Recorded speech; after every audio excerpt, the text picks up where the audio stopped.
Hello guys, this video is going to be about the Montreal Canadiens because a few people have called me and asked me how come I haven't done a live pre-game or post-game for the Canadiens, and it's because I've been very busy.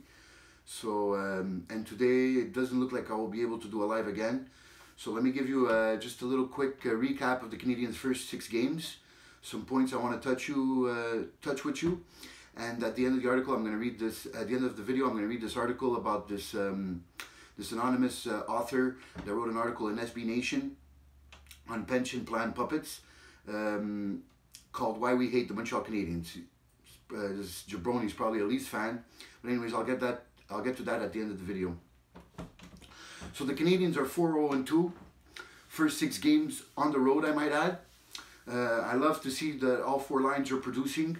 We're having a balanced offensive production from everybody, so much so that all players on the Habs have at least 1 point, which is very good. Suzuki has points in all his 6 games. I like the leadership qualities that Suzuki brings, even though he's a young player, and I like the fact that he's showing the other players on the team are following his lead. He's doing very good on that line with Anderson and Drouin. He's doing also very good to help Drouin be productive.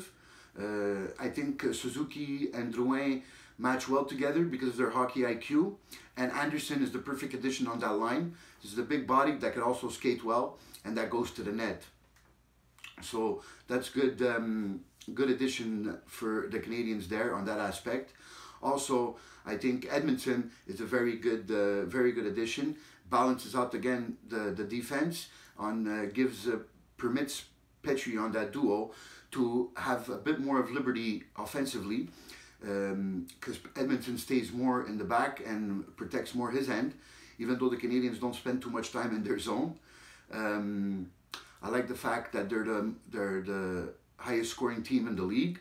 I don't think that will last, but if they can keep an average of 3 goals or close to 3 goals per game, I think that will be a big improvement in what was lacking in the Canadiens in prior years. Also, a quick thought on Danault's the news on Danault this week.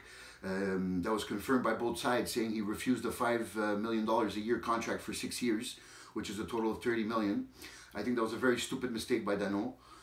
He should have accepted that contract because I don't think he's going to be able to get that same contract, not from the Canadiens, and I don't see anybody else offering him that. Not because he might not deserve it, but because of this COVID situation where the salary cap is probably going to stay the same for 2, 3, even 4 years. So yeah, I think it's going to be very hard for Danault to get that. If Danault can get into a stupid brain that he can be one of the best third-line centermen in the league, with having that role on a championship team. Now, I'm not saying the Canadiens are going to win the chip, but what I am saying is they have the potential to, and Danault could be a very good third-line center, one of the best in the league, on a championship team, whether that be Montreal or anywhere else.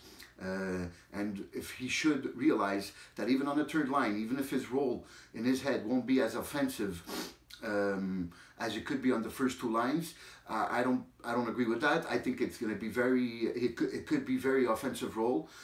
Plus, he still plays a very important role. Claude Julien loves him and will play him against the top lines every time they play at home. On the road, since they don't have the last change, maybe that won't be the case, because the other coach will decide to put another line against Danault, but I'm pretty sure at home Julien will use him against the top lines. And if you ask any of the top players around the league, nobody likes to play against Danault. So a little quick thing on the Meyer suspension. Okay, so in my opinion, that was clearly, no doubt in my mind, a suspendable act. It was a blindside hit to the head. There was head contact. There was blindside. Armia never saw him coming, so I think that's it should have been suspended. Now I understand the league's. I understand what they're saying. The league's excuse or explanation, if you will, but I don't agree with it. Okay, maybe the head wasn't the first point of contact, and yes, Myers is tall, but he was still vulnerable. It was still a blindside hit, and there was still contact to the head. So if the league tries to be coherent in their and tries to end hits to the head and to protect their players from concussions, I think that should have been suspended. Now the refs had the good call on the ice. The 5-minute suspension, game misconduct, was the good call on the ice, and that should give you at least automatically a hearing with the discipline department of the NHL. You didn't even get a hearing, no suspension whatsoever. So the NHL is really incoherent in their way of approaching these hits and to protect their players from concussions. But I do think that the next game, Edmonton did the right thing in challenging Myers to a fight, and kudos for Myers for accepting it right away. Because I like it that we got rid of it right away. So like that, the Canadians after that could have played their game and got back to their regular game play.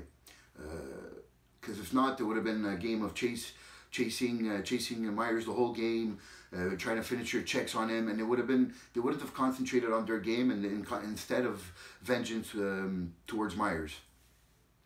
So I think Edmonton doing that was very good. I'm sure his teammates appreciated it. Now a little word on Corey Perry's first games with the Canadians. I think he did very good. It's not to take anything away from Armia, because Armia did play good his last 2 games that he played, but Perry came in with over 1,000 games experience and had a very good few games. I like his hands. Okay, he's not the fastest skater, but he knows how to use his energy with the experience that he has, and he still has very good hands. He goes to the net. He'll know how to deflect pucks in front of the net. So I think he could be. I don't think he can play all games, because or else we're going to get him tired and we're going to need him in the playoffs. That style of player. But I think he could be a good asset to the Canadians going forward, coming in once in a while when somebody's hurt or has COVID. Knock on wood. Also, a little quick word on what's been going around this week or in the last few days in the media. Because after the first few games, they're all excited, Canadians are winning and everything. But I guess they noticed that positivity doesn't sell. So they had to go towards the negativity side, and they had to find stuff to complain about. And I've heard them this week, especially in the French media.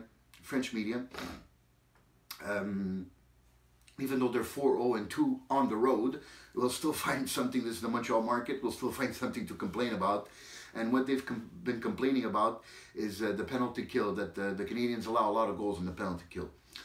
While that being true, the Canadians do allow a lot of goals on the penalty kill, but they do get a lot of penalties.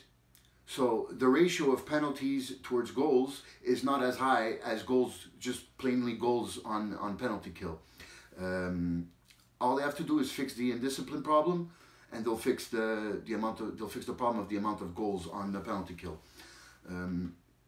Because they still have scored, I think, if I'm not mistaken, correct me if I'm wrong, but they have scored 4 goals on the penalty kill. So in 6 games, that's pretty good. So I don't see that as a big problem. I think being that they haven't had a lot of practice, they had no preseason, no exhibition games, that they still have a few things to refine, and I think that'll be coming pretty soon. Another thing they were complaining about was that the Canadians are 27th or 28th in the league in face-off wins. Okay, that's true. The Canadians are having a hard time winning face-offs. Other than Danault, Danault I think is doing pretty good on the face-off. If I'm not mistaken, he's around the 50% percentage mark. The Canadians don't spend a lot of time in their zone. So yes, the face-offs are mostly in the neutral and offensive zone. And I think Suzuki and Kotkaniemi can improve on that. And I think now this week, since they had a few days off, I'm sure they worked that in practice, and I'm sure Philippe Danault is helping them out in trying to refine that aspect of their game.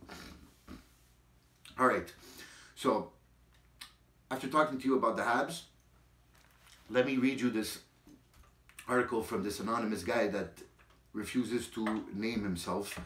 He names himself Acting the Fullerman, and this was from January 11, 2021. So right before the first game of the season against the Toronto Maple Leafs. You'll see how this guy gets it completely wrong. He also tries a lot in effort in trying to be humorous. It falls flat 99.9% of the time. So here goes. Titled, Why We Hate the Montreal Canadiens.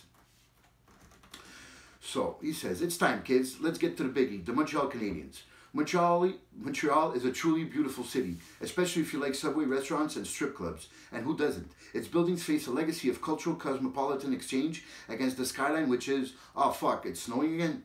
Its streets echo with the steps of generations who have passed through this timeless place, and also the dubiously essential roadwork that is paid for by a sweaty bureaucrat named Jacques, picking up a briefcase in a bathroom on Rue Sainte-Catherine.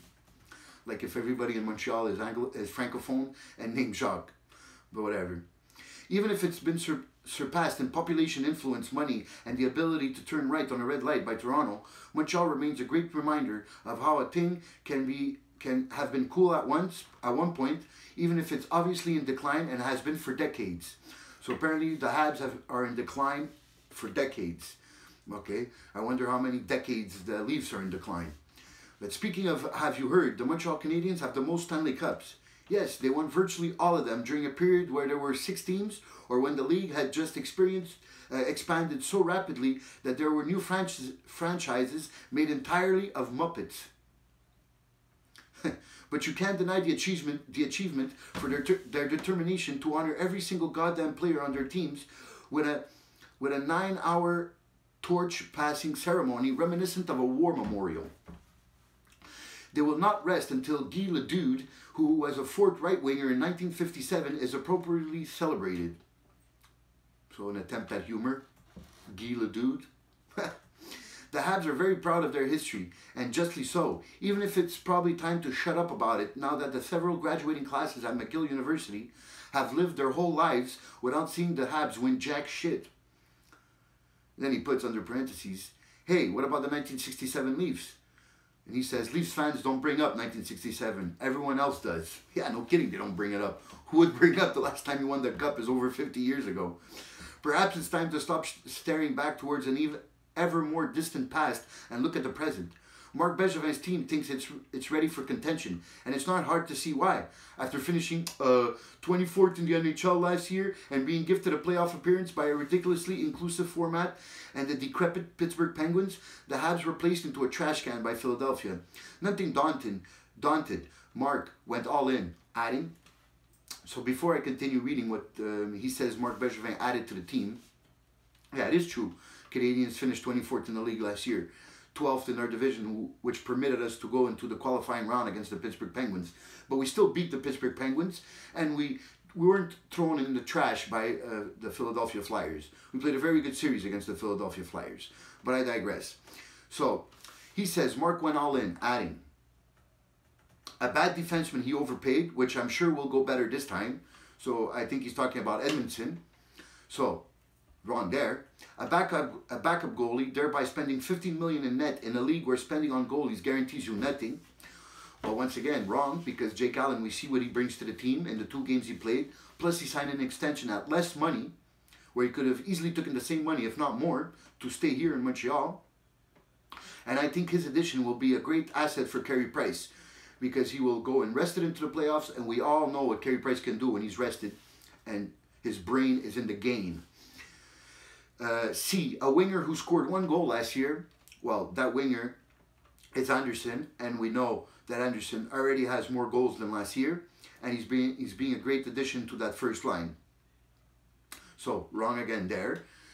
D, geriatric scumbag Corey Perry. So, I just finished talking about Corey Perry earlier, so wrong again there. And Tyler Toffoli, who was fine, he says. But I'll put all that together for a team that lost much more than it won, and apparently you have a group that's going to win the division. It all makes sense when you remember that this is the year Jonathan Drouin will turn into a center and score 90 points through the power of being francophone. As Bergevin apparently expected when he made the hilariously bad move to trade Mikhail Sergachev for him. After all this time, okay, first, before I continue. Okay, Drouin, that attempt at humor saying Drouin and to turn him into a center, we tried that and we've moved past that. So I don't know what he's talking about. Through the power of being francophone, that's just him being racist. And as for Bergevin's trade of Drouin for Sergachev, I do agree that that was a bad trade, at least for now. We'll see what Drouin can do this year. He might be able to turn it around, but as of this time, as of time of making this video, Tampa Bay have won that trade. But I digress. After all this time, and despite spending mounds of cap space, the Habs have resultantly neglected the most important position in the sport. It's hard to win in hockey without centers. Yes, I know Philippe Danault should have won the Selke according to a nerd chart somewhere, but the guy had 13 goals. First of all, he did get votes for the Selke last year. And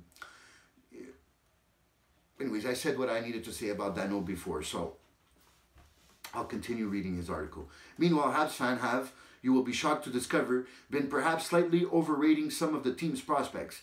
I guess when they said Jesperi Kotkaniemi would be a solid middle six center, we should have clarified whether he meant in the Liga, which the Liga is the Finland First Division Hockey League. Ryan Poehling had 1 goal in 27 games last year, so I suppose Habs fans should be grateful Bergevin didn't give him 38 million. Another attempt at humor. But, so, he's saying that our prospects aren't good. So, the way we've seen Suzuki and Kotkaniemi play in this beginning of the season, here we see again that he is wrong. The strength of this team, of course, is its defense. Not the best in the league or anything, but oh, hang on, I'm hearing here we have a report from a man on the beat. And here is a screenshot of a Twitter screenshot of a guy named Grant McCaig. Why should Senators take Sanderson at 5 if he's there? Contending teams need the big three on defense. From Robinson, Lapointe, Savard, Potvin, Moreau, Johnson, Coffey, Huddy, Lowe, to Weber, Chariot, Petrie, Chara, Krug, McAvoy, Hedman, McDonough, Sergachev, and Heiskanen, Lindell, Klingberg. And then he adds in music quotes, one of these things is not like the others, one of these things doesn't belong. So basically what he's saying is that the Weber, Chariot, big three doesn't belong with in that Twitter, being compared with those big three defensemen. So okay, if you leave out the legends, the Robinson, Lapointe, Savard, Potvin, Moreau, Johnson, and Coffey, Huddy, Lowe, I think they could definitely be compared to Chara, Krug, McAvoy, Hedman, McDonough, Sergachev, and Heiskanen, Lindell, and Klingberg. You could see from their numbers that they're a very good big three. And Petrie, I might add, in my opinion, will be a candidate for the Norris this year. I said it, mark my words, I think he will be. But I'll continue. Shea Weber and Jeff Petrie are still two solid right-hand defensemen at this stage. And since players never decline in their mid-30s, the fact they're making a combined $14 million against the cap in 2025 is nothing to all worry about. I guess when you have the chance to build around a core of 9 generic middle six wingers, you have to sacrifice a certain amount of future flexibility to do it. On the bright side, it doesn't look like the second contracts for the Habs prospects are going to cost much. So, he says, we added, and we have a core of 9 generic middle six wingers. So we in the off season we've improved on that. We've added Anderson, Toffoli. So I think he's wrong there again. And he says that it doesn't look that the Canadians are going to have to give a lot of money for the second contracts for the Habs prospects, implying that they're not going to do good, so they won't cost much. Which again, he's wrong again, because we know exactly what Suzuki and Kotkaniemi are doing and what they will cost in their second contracts. Anyway, their coach is still Claude Julien, who is exempt from being made fun of in this article because he's coming back from a heart attack, and I actually kind of like him. Julien was probably the best option they had anyway, given that the guy before that was Michel Therrien, and the guy before Therrien was sent to prison for being Anglo. Another attempt at humor that falls flat. Okay, Randy Cunningworth was put in a horrible position, and they should have known that if they were going to put an Anglo coach, it better be one of the best ones in the league. Not an interim coach from that was assistant coach or coach in the American League, because you put him in a horrible position and you got the results that came with it. The GM, as noted, is still Marc Bergevin, who has mastered the trick of aggressively making moves while the team never really does a whole lot in any larger sense. Look, we know what to expect from the Habs. They will play hard and get a lot of shots, and everyone will wonder why they don't score more, because they don't have the players who are good at that. So again, we see the Canadians are the best scoring team in the NHL, so he's completely wrong there too. Carey Price will be talked about in tons, in tones of hushed reverence based on the goalie he was in 2015. Their power play will suck butt because their strategy is still Shea Weber takes a shot years after everyone realized that was a bad idea. So we see that that is not the case. With the new unit, with Petrie on the first unit, power play unit with Weber, I see that we have more than one threat, and that the power play does not pass exclusively from Weber's shot from the top of the circle. So they will probably make the playoffs this year because the Canadian division isn't very good. Well, there I could agree with him. And they'll wait breathlessly for a superhuman Carey Price performance to win them the cup, because that's the only way it's going to happen. But the Habs are what they've been since Patricois left town, a prestige mediocrity coasting on dated glories. Let us all raise a glass and toast Guy Ledoux, hell of a player. So let me touch a bit over here on this last sentence of the last paragraph. But the Habs are what they've been since Patricois left town, a prestige mediocrity coasting on dated glories. Okay, first of all, coasting on dated glories. If I'm not mistaken, which I know I'm not, since 2010, the Canadians have made the Final Four twice. What the fuck have the Toronto Maple Leafs done? So I think this guy should stay in his lane, and maybe he should criticize and 5 points and find points to criticize the Maple Leafs, and maybe his humor won't fall flat when talking about the Maple Leafs. So this is no hate towards my Maple Leafs friends, fans that are friends of mine. This is all friendly banter, and I might not like the Leafs, but I like you guys. All right, thanks for listening. Hope to see you next time, guys.